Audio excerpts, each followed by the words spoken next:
what made you to decide that, okay, you are going to run into the primary and challenge Gregory Meeks? So what were the reasons? Well, like many people from Queens, I'm not satisfied with what's going on right now. Okay. The Budget Control Act in particular, which was earlier, last year now, 2011, was inexcusable in my estimation. It cut Medicare by 2%, which is a program that everyday people rely upon. It cut funding for education. Subsidized student loans were eliminated under that program. You know, in an economic climate like the one we're in, making it harder to receive an education is one of the worst things we could do. Okay.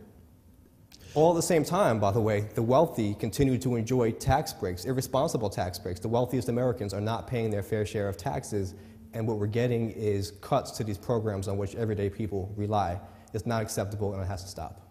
But when we look at these platform which you have picked up and you are choosing to run on, okay, because you are challenging a sitting Democrat, okay, practically, theoretically, when we look at the TV interviews, when we look at what went on into the US Congress, we know that Democrats did vote for what Obama wanted.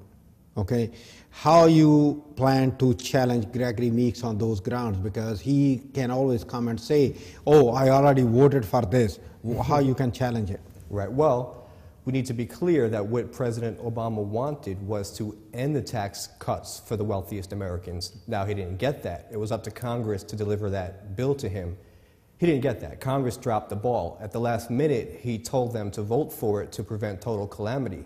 But it was up to Congress to present an acceptable bill, and they didn't. Now, if you look at how New York City lawmakers, the congressional representatives from New York, how they voted, they actually did not vote for the Budget Control Act except for our Congressman, Mr. Meeks. He was the only one to vote that way.